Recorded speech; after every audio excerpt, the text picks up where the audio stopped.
Well, g'day everyone. It's that time again. It's the Retro Rides podcast. This is episode 15. How are you, Richard? I'm well, thanks, Cam. Good to have you here, buddy. Mate, Good to be here.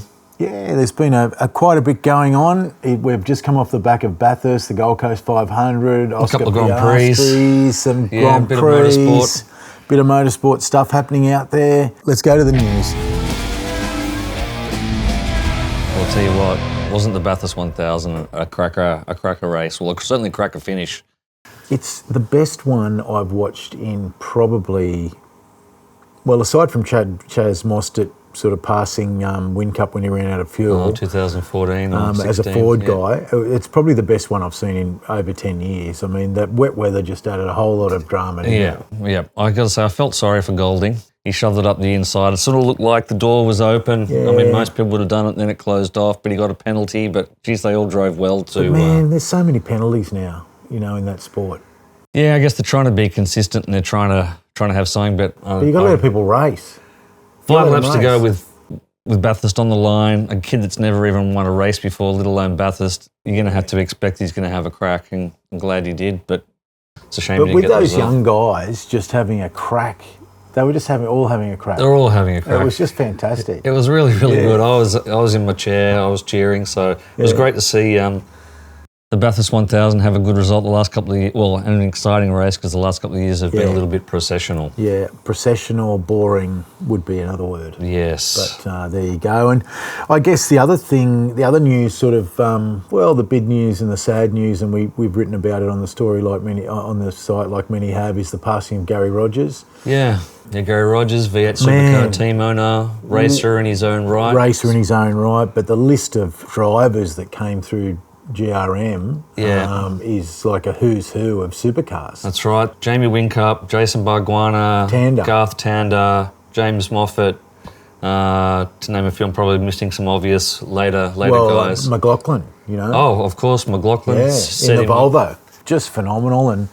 But 80 years of age, and it's only a couple of years that he got out of supercars, so he was in supercars well into his 70s. And and a fun bloke to have around the paddock. I've met him a couple of times back in my Formula Ford days. There's been lots of tributes, and another one was George Shepherd, who we did the rebuild on the wet paint Falcon story a few weeks ago, which was 83, and George was running the show for Dick Johnson in the garage back in those days. Yeah, I don't know a hell of a lot about George other than he was a sort of fantastic mechanic and sort of strategy man behind the scenes at a lot of the big teams. That's what happens, I guess. You run out of nuts and bolts. Yeah, he was 83 or something, maybe a bit older. But anyway, condolences to George Shepherd and his friends. And then we've got Roland Dane jumping ship over to Peter Zibris and the team at Premier Racing. Yeah, well, he's not jumping ship as such because obviously he hasn't. You're right. He sold out of T8 and he went sailing for a while, and obviously his daughter's gone off to America, but he must have been bored sitting up there. Gisbergen. Yeah, he must have been bored sitting up there on the Gold Coast sailing. So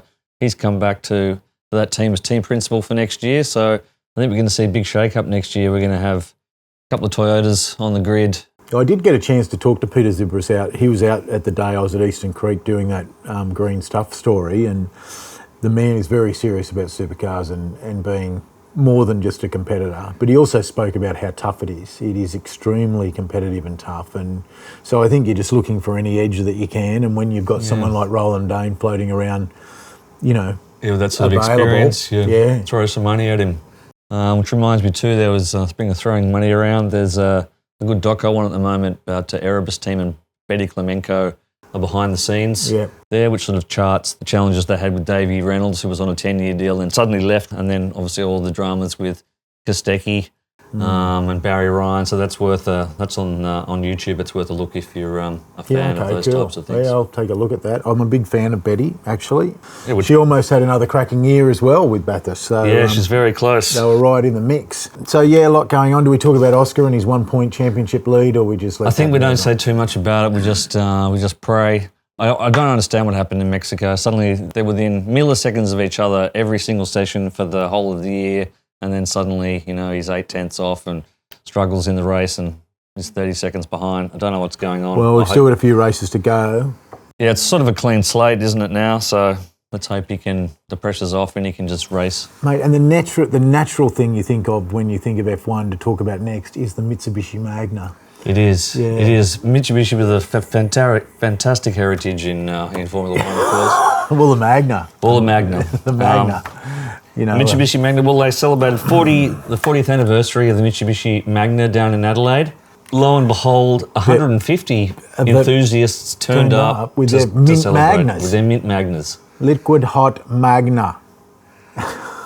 So there isn't too much you can say other than it just shows that why would be one thing. But people are nostalgic, and they love a front-wheel drive 2.4 litre Japanese-made family car. Well, don't forget that a lot of them were actually made in Australia. Well, they were. Is part of. So they are part of Australia's. Because someone's mum and dad built it or worked in the factory at the time. In Adelaide. Therefore, you've got to drive around. With all due respect, we have run a couple of stories on Magnas from time to time, and people seem to sort of really warm to them and read them. I think probably everyone's family had a Magna in the family at some point. My parents did. I actually did. I owned a V6 Magna wagon at one point. Yeah, we don't talk about it. No, but it was a wagon. Now we are. It was a wagon, though. Yeah, it was a wagon. So, yeah. Which brings us to number plate number 69. Number plate number 69. What was the money paid for that? 1.25 million plus fees. Wow. That's New South Wales number plate 69. No idea why that sort of plate would go for that sort of money. Me either. That's just a although I was born in mystery. 1969, so it might have been all those. Maybe they were a space. Maybe they were they loved the idea of the man landing on the moon. That's 69. It. All those something like that. All those cashed up boomers. Number 69, the snack bar. But remember those things? Did you in the year of the space food stick? No. You didn't get to have them for lunch. Remember the space food sticks? No, I don't. Yeah. Digress. Yeah. That was a big result. Plates are still hot. Yeah, it's huge money, 1.25 million for a number plate, man. An R107 500 SL has been discovered. This is actually, I think from memory, the R107 is one of the longest running Mercedes bodies from about 72 through to 87, 88. And this car had how many in Europe miles? With 40 miles. 40 miles on it. 42 miles. So complete time capsule. Would love to be in possession of that thing, cruising around in that. Yeah. I mean, that's the great joy of collecting in collectible cars, isn't it? Some of those time machines take you back, but that's you don't often hear of cars in those conditions. 42 years old with 40 Ks on the clock. And pretty mate, amazing. Also in Europe, Porsche, what's doing? Our mates are struggling. A 1.1 billion euro decline the first 9 months of this year. They still made a profit, 40 million euros, but last year at the same time they made about €1 billion. So they're struggling. The Chinese market's not as strong as it used to be for them. Obviously, there's also the domination of actual Chinese cars in that market, taking some market share. And they've also, I guess, had some development costs of electrification. And electrification thing has been a big, noose around the neck of multiple manufacturers. Yeah, and they're trying to pivot now. Obviously, so right now we've talked about before, you can't buy a Macan with an ICE engine. They're all electric, and people don't love them. So they're having to pivot. Porsche's saying they're going to make combustion engines for 911s for forever now, and they're now trying to remanufacture the 918 Boxster platform, which is also going 100% electric to handle an internal combustion engine. And ironically, the new Carrera S, the hybrid, is the fastest 911 ever and quicker than all the hot models we've had over the last few years, GT3s, the whole deal, and is a real sleeper when you look at that car. Well, again, I don't think the hybrid platform is that bad. You've still got an ICE engine, you've still got noise, and then you've got some of the advantages and efficiencies that come with having an electric motor and some extra power off them. So I don't think the hybrids are turning people right off, although, the purists don't love them, but 100% electric. But the purists didn't like it when they went from air-cooled to water-cooled either, and, so... No, but anyway, let's see what Porsche naturally aspirated to turbocharging. I mean, every iteration of Porsche has, gotten further and further away mechanically from where they started, but at the end of the day, it's progress, I guess, isn't it? So. That's right, can't stop it. Speaking of progress, my son tells me he's a big Lamborghini Ferrari guy, that Ferrari have released yet another model. I don't know where they're churning them out from, but it's called the SC40, and it's a homage to the F40. So it looks a bit like the current F80. So we'll bring it up on screen. It looks fantastic. We all need one, but I don't know how many they're going to make. We don't have one. But we don't have one. Unless Ferrari are offering one, then you can reach us here at retrorides.com.au. And there's a great story from Michael Stahl on the site at the moment about one of Australia's most famous cars. The P76. The Leyland P76, famous for being able to take, what was it, a 44-gallon drum in the boot. Which could hold a 44-gallon drum in the boot. 44-gallon drum in the boot, which of course is handy when... whenever you're picking up a 44-gallon drum load of stuff. Yes. Yeah. But of course it's become a collector's favourite because they obviously didn't make very many of them. They were, what do they call them? They were made in Sydney. Back in the day, we did a show called Cruise Mode for Channel 10. We actually interviewed one of the factory workers, Uncle Leo, I think his name was, and he worked in Homebush. They put them together in Homebush. So Leyland, they were, but they didn't sell well. No, but they were a big car. Back in the day when all the cars were large. But actually, you may remember we did a drive day. You were on it I think it was something you organised in your previous employer out in Western Sydney, and there was an orange one that turned up, and that car was absolutely mint. So people do love them. They really... Yeah, no, they're a collector's item. Yeah. Again, because they were kind of an oddball and they didn't sell well, people loved them. And the sports one was the Fiora or something, I think they labelled those. So that I can't tell you, but yeah, I'm still mystified by four-door cars that are sporting in any way, but that's me. Oh man, come on. Okay, I'm sorry. There's a whole culture. I know there's a plethora of them. The plethora. HSV, GT, HOs. I mean, even my 6.9 450 SEL Mercedes, the big 7-litre thumper. Does that have 4 doors? Has 4 doors, man, and fastest 4-door sedan in the world in the mid-70s. What's the fastest 4-door sedan in the world now? Well, that's a great question. It's the yin-yang thing, isn't it? No, has that got 4 doors, has it? Well, yeah, I guess you need more to escape when the battery catches on fire. The U7, you jump out the back doors. Yeah, back doors, side doors. Oh. Well, they're probably using the back door most of the time that people that drive that car. Right, okay. Why don't we talk about what's going on in the world of auctions with Hammer Time? Hammer Time. Okay, so look, just looking at Cliffy's story on October results so far, we've had some interesting stuff come through. We had an R129 Mercedes, a 500 SL. Now this car was ex-Hong Kong, which normally would go against it achieving a reasonable price because, obviously these cars were Australian delivered, right? Yeah, so, And Australian delivered stuff normally gets the big money. Yeah, and I am speaking from some experience. I do own a 500 SL R129 and... mate, this car sold for 32 grand, which is not too bad, really, given that it was a Jap import. Pretty cool machine. Fabulous motor. The quad cam V8, 5 litre, the same motor that goes in the E500 in the US, which is a car on my list one day. It's like a 200 kilometre-hour lounge room. Yeah, again, talking about 4-door sedans that were quick, the 500E or the E500 as it became, or vice versa, is a weapon. Do you ever have any problems with the roof and the articulation of the roof? They had a pretty sophisticated folding mechanism. They have 11 hydraulic canisters in that roof, and I can tell you I've replaced every one of them, some myself and some with others, and you've got to do them all at once, and they're a nightmare. But once you get that functioning properly, it's a cool car. And once the top comes off, it's all go.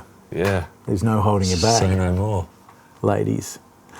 Anyway, so we've got a thing called a Manx built Peel P50. The Peel, the world's smallest car. Yes, which is a three-wheeled thing, a little gold number, sold this past month for $85,000 with its centre headlight and its little 3 wheels. And look, people are into some weird shit, right? Yeah, and that includes me, because I'm a big fan of these little three-wheelers and the Indian Messerschmitts. They're called, the Messerschmitts and the little Goggomobiles, the little aircraft-style things, the BMW Isetta. But the Peel was British-made and not very appealing. Touché. They were a sales success of sorts. I think they sold at least 100. They're collectors' items, and that's a lot of money for 3 wheels and a single headlight. Yeah, it is a lot of money indeed. People love them. We saw a couple of Porsches and Ferraris sell for more than 500k, but most bidding has been, off the money in this past month for a lot of cars. Although we saw a very scarce MA70 Toyota Supra twin turbo Targa. Again, we say it often, the JDM cars are the new collector's item for the younger crowd. Yep.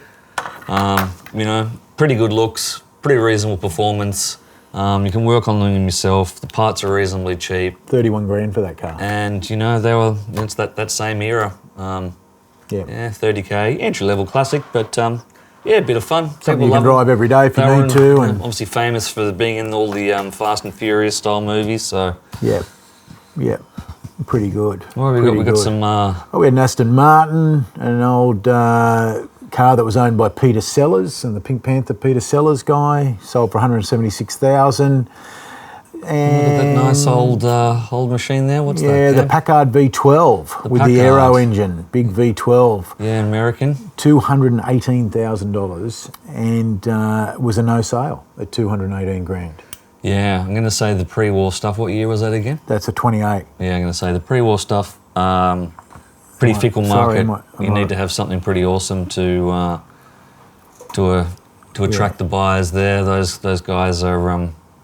Yeah, it's not your first choice if you're a collector. The pre-war stuff's struggling. Yeah, that's right. Very nice 325S BMW, sold for $49,500. Again, I'd argue an appreciating classic. The people just love those 3 Series BMs. Yep. And an R34 Skyline for $109,000, which, that's pretty big money for an R34. Pretty big money, very nice, straight-looking car, relatively sort of untouched, I suppose. Had some aftermarket wheels and stuff like that on it. There was a decent-looking HQ made $80,000, a HQ Statesman this month. That's pretty big money for a HQ Statesman, I would have thought. And a WB Statesman, which was the Magnum Brock HDT modified cars, and I really do. I dig them, man. They're cool. Do dig them. Yeah, that's one car. That's one whole. Yeah. Well, that was failed to sell at $40,500. So. Yeah, it's like the Magnum thing, the grey. They had the colour-coded bars and the HDT badge and the cool wheels with the little slots around them. Yeah, which were sort of similar to the Blue Meanie wheel almost. But so unfortunately, plenty of room in the back for hanging out. Yeah, doing whatever you do in the back of a Statesman. Yeah, lots going on there. So overall, quite a few no sales in October. Yep. Thank you, Cliffy. Heading on over to some current listings as well, just looking at some interesting stuff that's sitting over there at retrorise.com.au. Yeah, well, let's start with some of our platinum cars. We've got a fantastic new Jaguar on there. We do have a Jaguar, E-Type Series 1. Yeah, coupe, not a 2+2, which is awesome. FHD, originally a South African car. Very original car though, from what I understand. Yeah, I think it had a resto sort of 15, 20 years ago, but... In fabulous condition. Showing 93,000 miles, which we understand from the owner is original.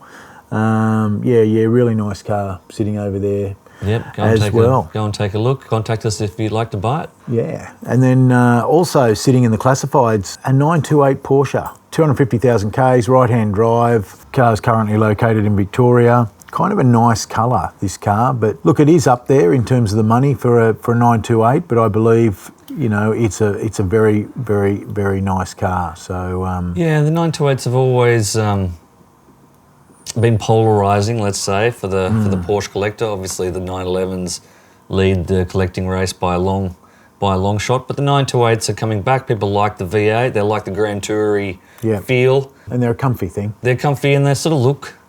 I mean, the interiors still look pretty cool for me. Yeah, I dig them, and they make a good noise. Yep, they make a good noise, but for the Porsche guys, the motor's in the wrong end and all that stuff. But still, for the transaxle guys and the guys that like the 928s, it's a beautiful entry level classic. Yeah, no, it's a tidy car. This car, so I thought that was worth a mention. Comes with some books and driver's manuals and all that stuff. And the other one that we've got over there that I thought was kind of cool was the Cooper S, a 69 Cooper S. $58,000 is the asking price on that car, which our AutoGrab data is telling us is a very, very good deal based on recent sales of the Cooper S. Yeah, all collectors have got to have a Mini in their collection at some point, I think so. Don't they? And it probably needs to be green, which is what this one is. Yeah, the original British Racing green. A lot of fun to be had. Again, easy to work on, plenty of parts available. Yeah. The cool thing about this one, it's an Australian-built car, so it was actually made in Zetland in Sydney, and it's a matching numbers as well, which it's pretty hard to find these Cooper S's now with the original block in them. So it's a really cool original car. Look, it's had some recent work on paint and interiors and things like that, but it's It's got over 30 years worth of receipts, and coming again from Looking for a new collector. custodian, go and check it out on our classified section. That's right. And then, and this is going to be right up your alley, Rich, we've got a Commodore, VS Commodore, which I know you're just a massive fan of the Commodores. Oh, look, I like some of them. Yeah. Well, the VS, you know, plastic bumpered, you'd sort of think, well, how is that a classic? Well, the thing about this car, it's an original verified, well, it's first of all, it's a V8, right? And it's an original 36,000 Ks. So, you know, at $29,000, you would have to argue that it's a... This is the VS. Yeah, it's located in Avalon in Sydney, this car. Okay. And 5-litre V8, 36,000 kilometre time capsule, 2-owner vehicle. It's got some Walkinshaw replica wheels at the moment. It's had an exhaust put on it, a little bit of suspension work, but other than that, it's a... Yeah, so if you're a Holden fan and absolutely. a V8 fan... 36,000 Ks, 29 grand. Yeah, I'd just do that just driving to the office. Well, it'd be an awesome daily driver, to be honest, you know, with the 5-litre Iron Lion. Yeah, so one other thing is Cars and Classic have launched their collector's edition, which is an auction basically. Just with some collector. But I just thought there was some really cars. cool stuff in there. There's a 1960 Bentley S2 Continental Flying Spur. That's cool. Very cool looking. There's a DeLorean, which not for everybody, but I still think they're cool to look at. If you want to go slow in a fast-looking car, the DeLorean's the car for you. An Evo Lancer. 280 SL Pagoda with the hardtop coming, but the Citroën DS21, the Chaperon Coupe, with only 16,000 kilometres apparently. I don't know much about that car. I don't know much about the coupes. No, pretty interesting looking car. A 930 turbo, and just a whole lot of really, really rare cool cars. A Lamborghini Countach and a DB5 Aston Martin. So some pretty... Is that a Donkervoort down the bottom there? The Donkervoort GTO JD70. Yeah, that's sort of the German Caterham 7, modern Caterham 7 creation. Yeah, right. Ferrari Dino, you know, there's some... all the things we need for the garage. There's a whole lot of stuff there. So if you feel like importing some cars from the UK and you've got a bit of spare change, check it out. So other than that, it's been an interesting week. What's caught your restless eye out there recently, my friend? Well, I do spend a little time on configurators. Bit of a fan of the Ferrari configurator, the Porsche configurator, and the BMW configurator. I get challenged by my son Tom sometimes. He says, Dad, go and check out all these. And I went to the BMW configurator the other day and it blew my mind just how many models are available.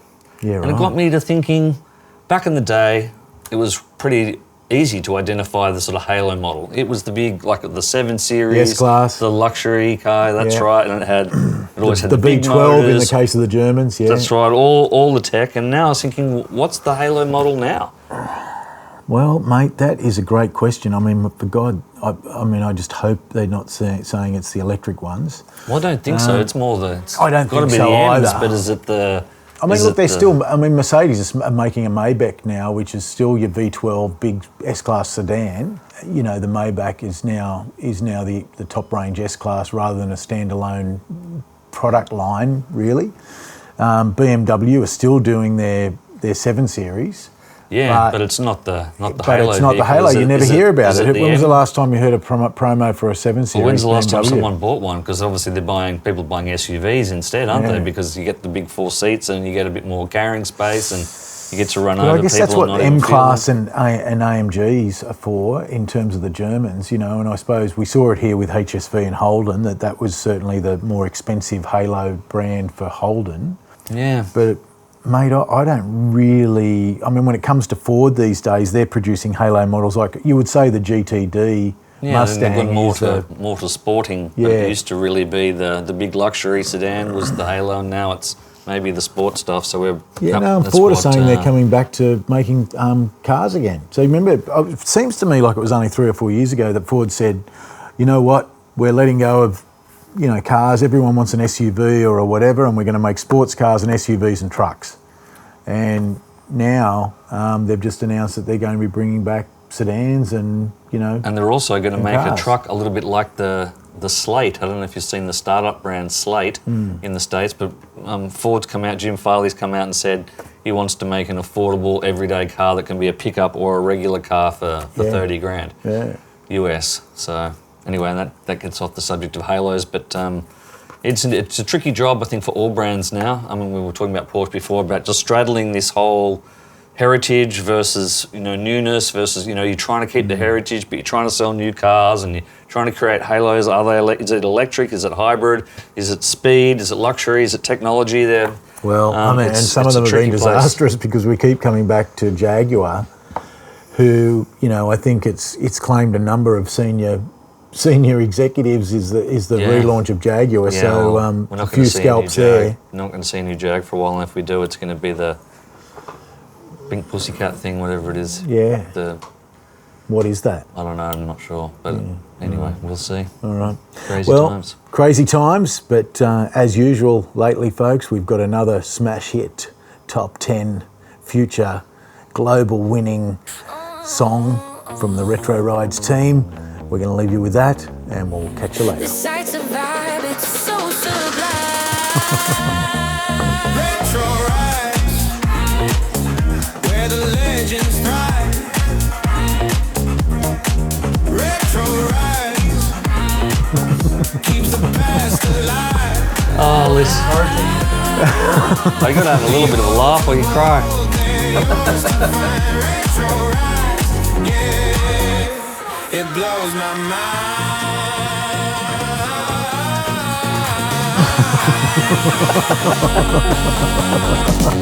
Where the legends drive.